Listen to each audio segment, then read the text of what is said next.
ఓం శ్రీ గురుదేవాయ నమః.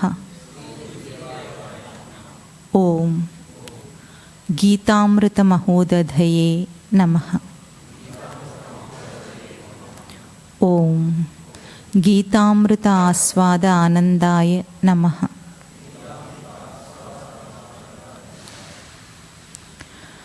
ఈరోజు మనము భగవద్గీత అధ్యయనం చేయటం ఎట్లాగో తెలుసుకుందామనే అంశం మీద నియమాలు ఏమిటో తెలుసుకుందాము. ముందు భగవద్గీతను అధ్యయనం చేయటానికి ముందు తెలుసుకోవలసింది ఏమిటంటే, మన శాస్త్ర వాంగ్మయం అంతా కూడా సంస్కృత భాషలో ఉంటుంది. సంస్కృత భాషలో ఉన్నప్పుడు మనకు సంస్కృత భాష వ్యవహారంలో పరిచయం లేని భాష కనుక భాషను తెలుసుకోకుండా మనం మాట్లాడుకుంటే ఎట్లా ఉంటుంది? భాష అంటే మనకేం తెలుసు? మీన్స్ ఆఫ్ కమ్యూనికేషన్ అనుకుంటాం. కానీ సంస్కృతం అటువంటి భాష కాదు. అంటే ఇద్దరు మాట్లాడుకోవడానికి వ్యవహారం కోసం చేయబడిన భాష కాదు సంస్కృత భాష. సంస్కృతం అంటే సంస్కరింపబడిన భాష కనుక అది పలికితే జీవుడు కూడా సంస్కరింపబడతాడు.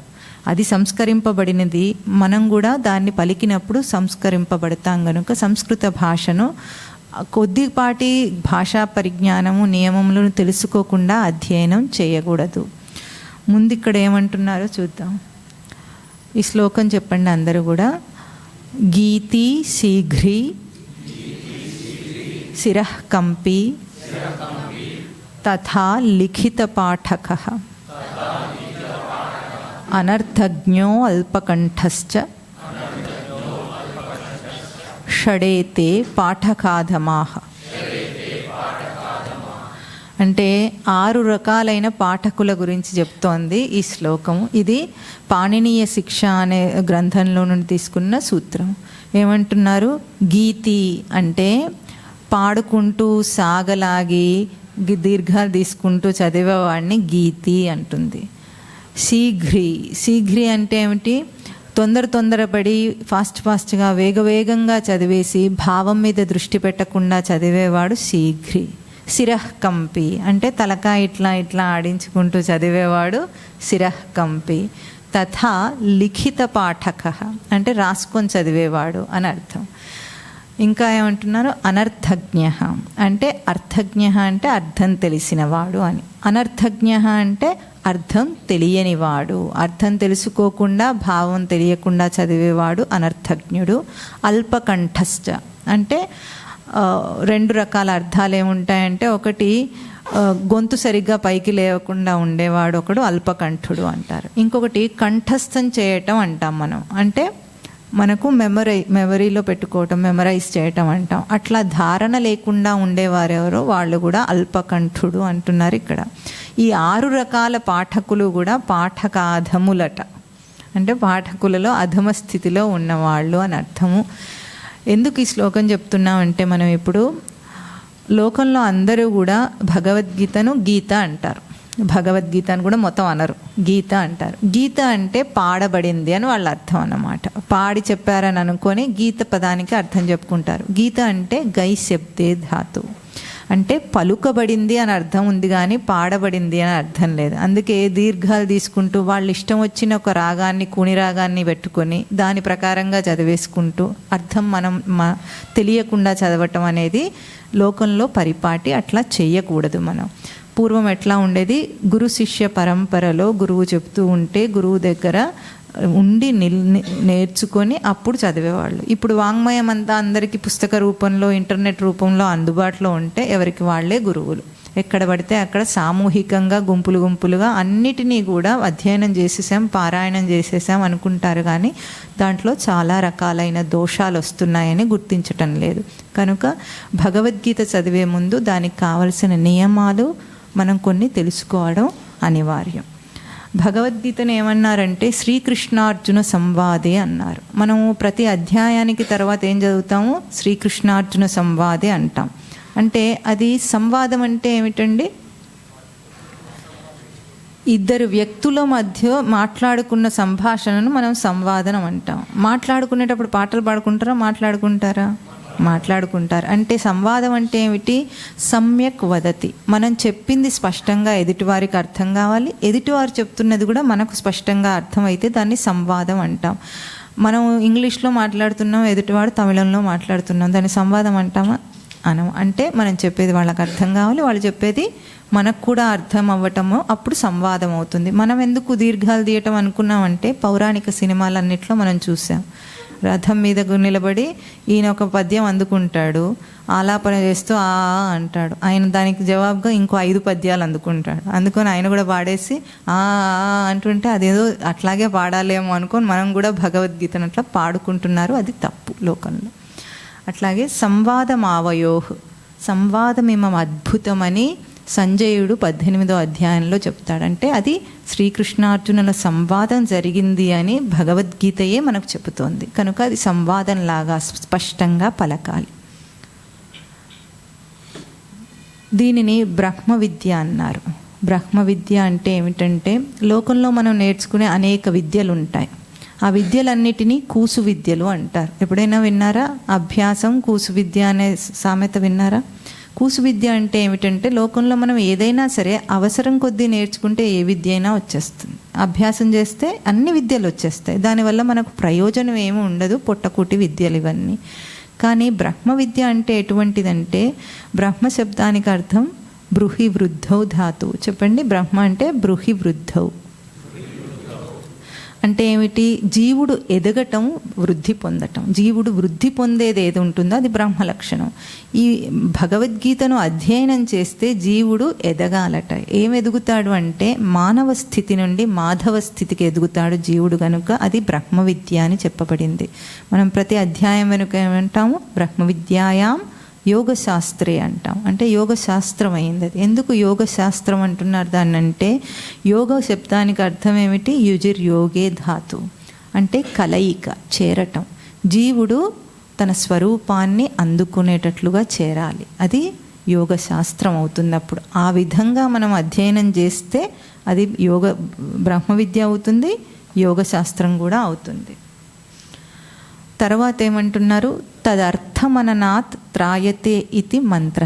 చెప్పండి, తదర్థమననాత్ త్రాయతే ఇతి మంత్ర అంటే మంత్ర శబ్దమునకు ఇది నిర్వచనం, డెఫినేషన్.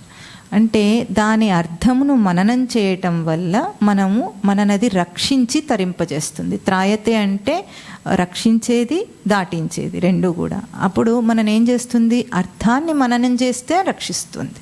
అర్థాన్ని మననం చేయటం అంటే ఏమిటి? అందులో చెప్పిన భావాన్ని మళ్ళీ మళ్ళీ నెమరు వేయటం. మననం చేయటం అంటే నెమరు వేయటం. ఆవు ఎట్లా అయితే గడ్డి నెమరు వేస్తుందో అట్లాగే మనము ఏ బోధనైతే స్వీకరిస్తున్నామో దాన్ని నెమరు వేస్తూ ఉండాలి. అది మననం. అప్పుడు అది మహామంత్రం అవుతుంది. భగవద్గీతలోని ప్రతి శ్లోకం కూడా మహామంత్రం. ఒక్కొక్క శ్లోకం మహామంత్రం. అంటే దాన్ని మననం చేస్తే అది మనను తరింపజేస్తుంది, రక్షిస్తుంది. కనుక అన్ని మహామంత్రములను అట్లా ఉచ్చారణ సౌష్ఠవంతో మనం చదవాలి, అర్థయుక్తంగా చదవాలి. ఇప్పుడు సంస్కృత భాష యొక్క విలువ, దాని యొక్క ఔన్నత్యాన్ని మనం తెలుసుకుందాము. భాషలన్నీ ఇందాకేం చెప్పుకున్నాము? వ్యవహారం కోసం వచ్చినవి ప్రాంతీయ భాషలన్నీ కూడా. అట్లాగే ఇక్కడ అవి ఎట్లా ఉంటాయంటే ఇంగ్లీష్లో ఫొనెటిక్ సౌండ్స్ అని ఉంటాయి. ఏ అంటే ఆ అని నేర్పిస్తారు, మాంటెసరీ విధానంలో నేర్పిస్తారు. అవన్నీ ఎట్లా ఉంటాయి? మనం బట్టి పట్టాలి వాటిని. వాటికి ఒక సూత్రం ఏముండదు, దానివల్ల పొందేది ఏముండదు. కానీ సంస్కృత భాష ఎట్లా వచ్చిందంటే పరమశివుడు డమరుకం రోగించినప్పుడు 14 సార్లు డమరుకం రోగిస్తే అందులోంచి కొన్ని సూత్రాలు వచ్చినాయి. వాటిని మాహేశ్వర సూత్రములు అంటారు. ఆ మాహేశ్వర సూత్రములలో వచ్చిన దాని నుండి పాణిని మహర్షి దాన్ని వ్యాకరణబద్ధం చేసి కూర్చారు.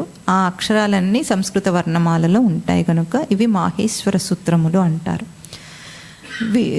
ఇవన్నీ ఎట్లా వస్తాయంటే సంస్కృత వర్ణాలన్నీ కూడా, ప్రతి అక్షరం కూడా వర్ణం అంటే అక్షరం. వర్ణమాలలోని వర్ణాలన్నీ కూడా ఎట్లా వచ్చినాయి అంటే దేహం యొక్క వ్యవస్థను అర్థం చేసుకుని ఆ దర్శనంలో ఋషులు మనకు వాటిని అందించారు. అంటే వాగేంద్రియం, ఇది నోరంటే ఏమిటి, వాక్కు, వాగేంద్రియం. ఈ వాగేంద్రియంలో మనకు 5 ఉద్భవ స్థానాలు ఉంటాయి. అంటే శబ్దం ఎక్కడి నుండి ఉత్పన్నమవుతుందో అవి 5 స్థానాల నుండి వస్తుంది ఆ శబ్దం. ఆ స్థానాలను దర్శనం చేసి ఏ అక్షరమును ఏ స్థానంలో పలకాలో అటువంటి సూత్రాలతో కూర్చినది ఆ వర్ణమాల అంతా, సంస్కృత వర్ణమాల అంతా కూడా. కనుక వాటిని వర్ణోద్భవ స్థానములు అంటారు. ఏమంటారు? మన నోటి అందు, మన వాగేంద్రియమునందు వర్ణోద్భవ స్థానాలు ఉన్నాయి. ఆ 5 స్థానాల నుండి కూడా అన్ని అక్షరాలు పలుకుతాయి. కనుక మనం ఏది పలికినప్పుడు ఏ అక్షరం ఎక్కడి నుండి వస్తుందో మనకు అది తెలిసి ఉండాలి. తెలిసి పలికినప్పుడు దాని విలువ చాలా గొప్పగా ఉంటుంది. 5 స్థానాలు ఏమిటో ఇప్పుడు మనం చూద్దాం. ఇక్కడ ముందు కంఠస్థానము అంటాం. కంఠస్థానం ఎక్కడండి? ఇక్కడ. అంటే మనము కంఠము నుండి పలికే ఒక స్థానం ఉంది, దాన్ని ఇంగ్లీష్లో గట్రల్ అంటారు, థ్రోట్. ఇంకొకటి తాళువు స్థానం అంటారు. తాళు అంటే దవడలతో పలికేది. అంటే ఎక్కడంటే మనకు పైన ఈ దవడకు, పైన దవడకు అంగిలికి వెనుకాల భాగం ఉంటుంది చూసారా, సాఫ్ట్ పెలెట్ అంటారు దాన్ని. అది దవడ, తాళువు స్థానం అని సంస్కృత పదం. మూడవది ఏమిటి? మూర్ధన్య స్థానం అంటారు. అంటే మనకు నేరుగా ఇక్కడ దవడ, పై దవడ గట్టిగా ఉండే చోటు ఎక్కడ ఉందో, అంగిల్లో గట్టిగా ఒకటి ఉంటుంది కదా, మధ్యలో ఉంటుంది. మూర్ధన్యం అంటే ఊర్ధ్వం వైపు ఉంటుంది కనుక దాన్ని మూర్ధన్య స్థానం అంటారు. ఇంగ్లీష్లో దాన్ని సెరెబ్రల్ అంటారు, హార్డ్ పెలెట్ అంటారు. ఇంకొకటి దంతస్థానము. ఇంకొన్ని అక్షరాలు పలికేటప్పుడు మనం ఎక్కడ ఉంటుంది, మన నాలుక దంత వరుస ఉంది కదా, పళ్ళ వరుస వెనుక భాగాన్ని తగులుతుంది, దాన్ని దంతవ్యస్థానం అంటారు. డెంటల్. ఓష్ఠస్థానము అంటే కొన్ని మనం అక్షరాలు పెదవులతో పలుకుతాం, వాటిని ఓష్ఠస్థానములు అంటారు. ఇవి వర్ణోద్భవ స్థానములు. అంటే 5 రకాల ఉద్భవ స్థానాలు ఉన్నాయి మన శబ్దం రావటానికి. ఇప్పుడు అవి ఏ అక్షరాలు, వర్ణమాలలోని ఏ అక్షరాలు ఏ స్థానం నుండి వస్తున్నాయో మనం ఇక్కడ చూద్దాం. ముందు కంఠస్థానం నుండి వచ్చే అక్షరాలు. ఇప్పుడు ఇవన్నీ కూడా మనం ఇక్కడ ప్రాక్టికల్గా ఎక్సర్సైజ్ చేద్దాము. మీరు అందరూ కూడా చూసుకోండి. చూపుడు వేలు, మధ్య వేలు ఇట్లా పెట్టండి. దీన్ని కంఠమునందు పెట్టి ఇప్పుడు ఈ వర్ణాలు పలుకుదాము. పలికితే ఒక కంఠంలో ఒక వైబ్రేషన్ వస్తుంది, అది మనకు తెలుస్తుంది. అంటే కంఠం నుండి ఉత్పన్నం అవుతుంది ఆ శబ్దం, అది మనకు తెలుస్తూ ఉంటుంది. అందరూ వీడు చెప్పిన తర్వాత చెప్పండి. అ, ఆ, క, ఖ, గ, ఘ, గ, హ, అహ. అన్నీ ఇక్కడ వైబ్రేట్ అయినాయా? తెలుస్తుందా మీకు ఇక్కడ? అంటే సరిగ్గా మనం పలికితే ఈ కంఠమునందు మనకు రాపిడి తెలుస్తుంది. అది కంఠస్థానం నుండే వచ్చే అక్షరాలు. దీన్ని కవర్గం అంటారు. ఈ పైన దాన్ని వర్ణమాలలో మీకు తెలిసే ఉంటుంది కదా, కవర్గం. ఇక్కడ 2వ స్థానం తాళువు స్థానం. అవి కూడా పలికి చూద్దాం మనం. అంటే మనం దవడలతో పలుకుతాం వాటిని. ఈ, ఈ, చ, ఛ, జ, ఝ, య. దీన్ని ఏమంటారండి? ఈని, ఇన్యా, ఇని అని నేర్పించారు మనకు బడిలో. కానీ ఇన్యా అన్నప్పుడు దానికి ఆ శబ్దంతో పోల్చి చెప్పలేదు, అది న్యా అనాలి. అంటే ముక్కుతో కూడా పలకాలి. దాన్ని తర్వాత చూద్దాం. అంటే దవడలు ముక్కుతో పలికినప్పుడు న్యా అనే శబ్దం వస్తుంది. దాని తర్వాత ఇది ఏమో యా, యా. ఇది స. స గురించి కూడా మనం ఇప్పుడు చూద్దాము, దాని విశిష్టత ఏమిటో. ఇవి తాళువుతో పలికే, దవడలతో పలికేవి అక్షరములు. ఇక్కడ మూర్ధన్య స్థానం అంటాం. అంటే ఇవి పలికేటప్పుడు మన నాలుక కొన భాగం ఏం చేస్తుంది, పైన మన అంగిలిని కొడుతుంది. అప్పుడు అది మూర్ధన్య అవుతుంది. ఇప్పుడు ఇవి పలకండి. రు, రు, ట, ఠ, డ, ఢ, ణ, ర, ష, ష. ఈ శసలు మళ్ళీ చూద్దాం దాని గురించి. ఇవన్నీ కూడా మూర్ధన్య స్థానం నుండి పలుకబడినవి. తర్వాత దంతస్థానం. దంతస్థానం నుండి పలికేవి ఎట్లా ఉంటాయంటే నాలుక సరిగ్గా పళ్ళ వరుస వెనుక తగులుతుంది. అది చూసుకుంటూ పలకండి. లు, త, థ, ద, ధ, న. పలికినాయన్ని. ల, స. అన్నీ తగిలినాయా? దంతవ్య స్థానాన్ని తగిలినాయా? అవి దంతవ్యం. ఇప్పుడు ఇవి ఓష్ఠస్థానం. అంటే ఇవి ఎట్లా పెదవులతో పలుకుతాం మనం. ఉ, ఊ, ప, ఫ, బ, భ, మ. అన్ని పెదవులు కలిసినాయా? ఇప్పుడు ఈ అక్షరం ఉంది చూసారా, దీన్ని ఏమంటారు? అందరి లోకంలో ఫ అంటారు. ఫ అన్నప్పుడు పెదాలు కలుస్తున్నాయా? కలవ. అందుకది తప్పు. అది ఓష్ఠంతో పలకవలసింది కనుక అప్పుడు కలవటం లేదు కనుక తప్పు. ఇప్పుడు హిందీ వాళ్ళు ఫల్ అంటారు. అది తెచ్చుకొని మనం కూడా ఫలము ఫలము అంటున్నాం. అది తప్పు. అందరూ దాన్ని సవరించుకోవాలి. ఏదైనా సరే మన పలకటంలో అందరికీ దోషాలు రావచ్చు. ఆ దోషాలను సవరించుకోవటమే సాధన. ఇవి మనం పలికే అక్షరాలు. ఇందులో అ, ఆ, ఇ, ఈ, రు, రు, లు, ఉ, ఊ ఇవన్నిటినీ అచ్చులు అంటారు. తెలుసు కదా మనకు.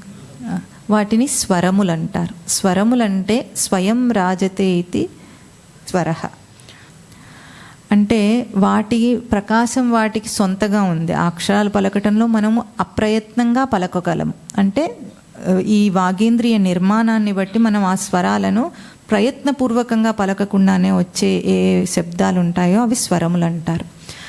ఇప్పుడు ఇక్కడ క అనే అక్షరం ఉంది. అది ఇవన్నిటిని వ్యంజనములు అంటారు సంస్కృతంలో.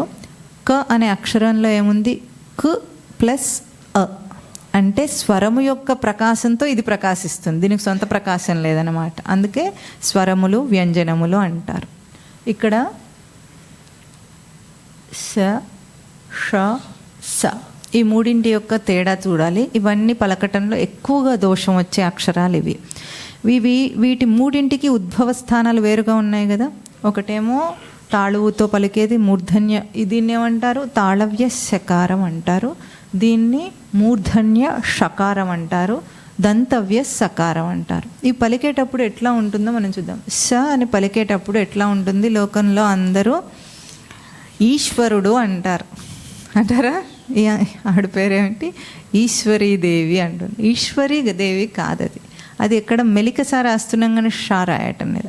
అది పలికేటప్పుడు ఆ దోషం ఎందుకు వస్తుంది అంటే రెండు కారణాలు. ఒకటి ప్రాంతీయ అలవాటు ఉంటుంది, ఇంకొకటి దాన్ని సవరించి చెప్పేది ఎవ్వరు కూడా ఇంతవరకు బళ్ళల్లో ఇవి నేర్పించరు ఎవ్వరు. కనుక ఏదో ఒకటి పలికేస్తాం, కలగాబోలుగం అవుతుంది. ఈశ్వర శబ్దంలో శకారం ఉంది కానీ షకారం లేదు. ఇప్పుడు మనము శకారం పలికినప్పుడు నాలుక ఎక్కడుంది ఒకసారి పలికి చూసి చెప్పండి. దీన్ని శనివారం, శారద, శాస్త్రం అంటున్నాం కదా. నాలుక ఎక్కడుంది? ఎక్కడ తగులుతుంది?